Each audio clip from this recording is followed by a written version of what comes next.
Morena, I'm Don Carson, and after the past few weeks of staring down the barrel of a television camera, I'm slightly distracted by actually seeing the audience here this morning. It is a bit different.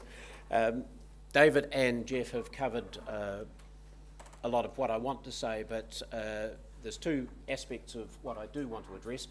Firstly, the campaign that we're conducting to ensure that the levy is renewed for another 6 years in the vote at the beginning of next year.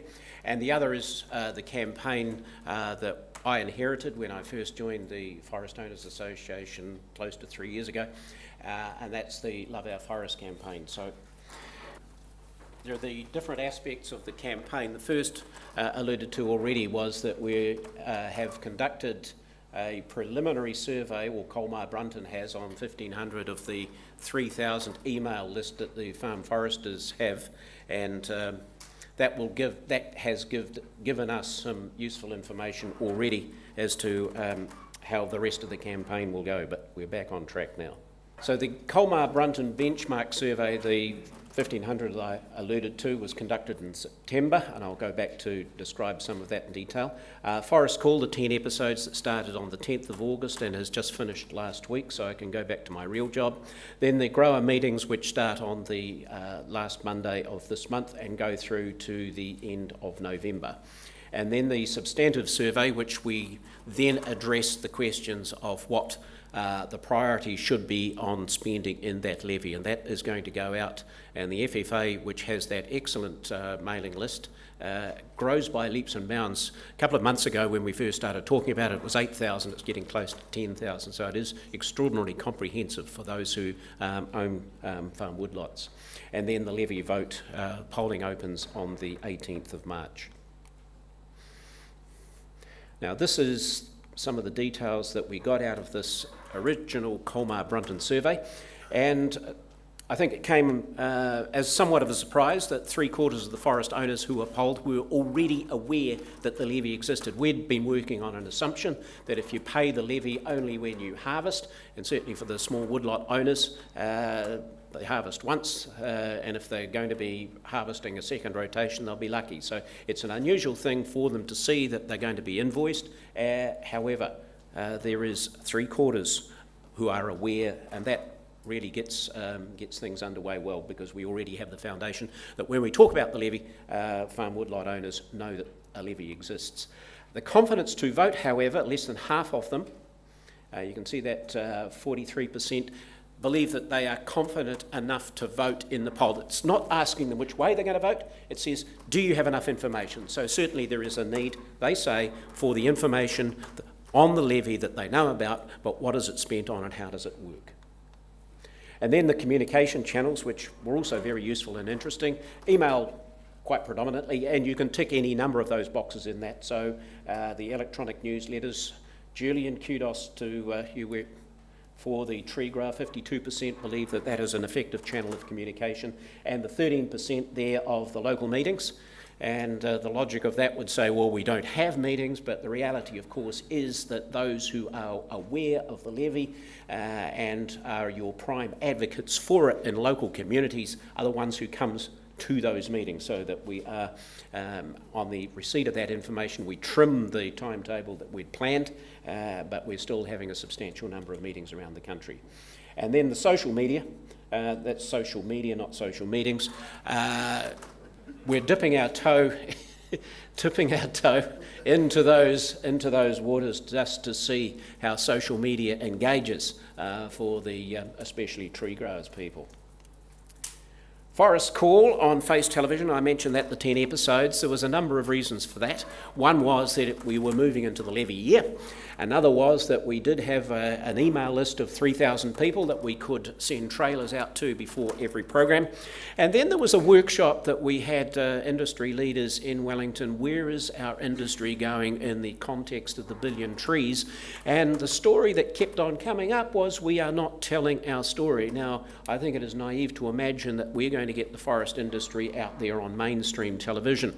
If anybody watched breakfast, as I unusually did this morning, and saw that the prime topic it was Meghan Markle's pregnancy, you know that where industry issues, where science, where genuine business in the productive sector goes, it doesn't find a place. So I'll go on to that and let some of the episodes, montage of Forest Call, tell its own story.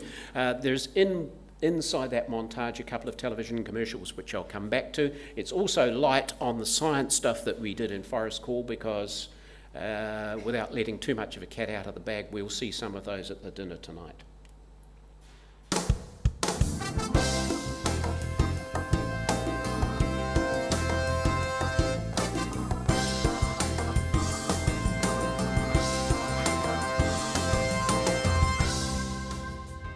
In New Zealand First, we're looking for practical ways that our party can contribute to the climate change debate and the remedy that a government can come up with. Our planted forest industry, challenging to be our second primary export earner.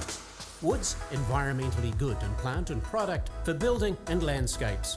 We're great in technology and science, selecting stronger, straighter trees, safer ways to harvest them, cleaner and earthquake-resistant ways to build. Forests, regionally vital for economic development, creating all sorts of jobs. A prime future investment for our nation. Love our forests.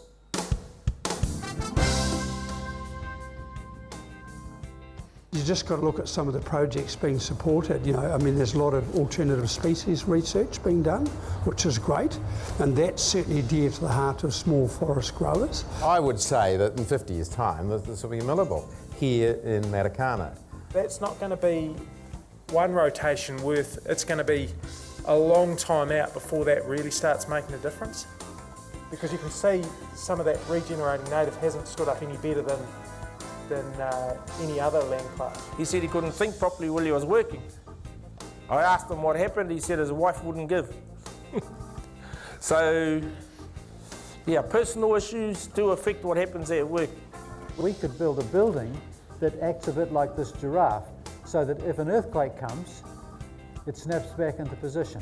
It is basically a slicing, which is appealing, and then we dry it, we put glue on it, compress it together. It's a little bit like in a kitchen, and this is what we do.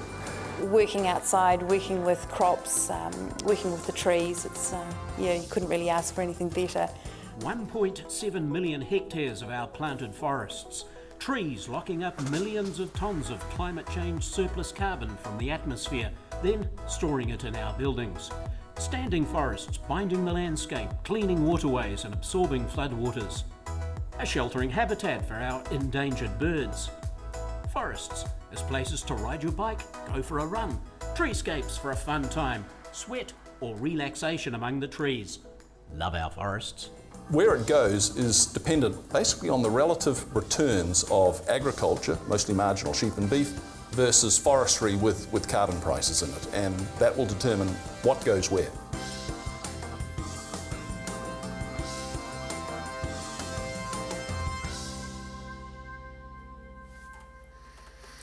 Yeah, just a little montage, and there's many a story to tell, such as that commercial there that we had the tail of Air New Zealand flight parked at the airport, the wooden building at Wellington Airport, and they didn't like their brand being shown off because they thought an association with the forest industry was diminishing their brand. Such things. That is, quickly moving on, the schedule of the meetings that we have now finalised around the country, and that schedule, as I say, starts off on Monday the 29th and goes through to the final meeting in the South Island of Hamilton on the 27th of November. Following that, we also have the website. That's the pull-up for that, and so information that we are loading onto that website, and you'll see the brochures in the folder, all that information loaded on there to educate people about what the levy is. Now, just to move very quickly now with the final few seconds that I've got, Tolaga Bay. One of our big PR hits, and I have to tell this story. I came in after the long weekend into the office anticipating that the news media would be all over the methyl bromide story, the multi-platform expose, killing people all over the place, yada, yada, yada. Instead, the Wigan Bridge at the Hikawai River and the images of some cut-ends up against that bridge meant that we were in a media firestorm for at least 6 weeks afterwards. Never saw it coming. I was looking down the train tracks in the wrong direction, and it just simply was because there is an image. The mud stuck, and I say for the first time ever in my dealings as a previous and former journalist, and now on the other side, that journalists have until now always acted with integrity. On this story, I'm sad to say they made up quotes and distorted things. The clickbait, bullshit, fake news is real. Mud sticks. This is an indication how next week the companies have arranged with the District Council to do a forced air burn on the beach to get rid of those logs on the beach, which is great news. The forest companies are footing the bill for. Love our forests, and you'll see on page 17 of the program the original of that campaign, just a few of the samples there that we've run over Kia Ora magazine, North and South magazine, and a few other ones. Different themes, the future, this is a recruitment idea, health and safety, we've branded that one, biodiversity in the forest. The majority of karea live in our plantation forest, for instance, and of course, back to Jeff's point, 2.8 million hectares that the Productivity Commission is talking about as an increase in our forest estate within 30 years. So, thanks very much.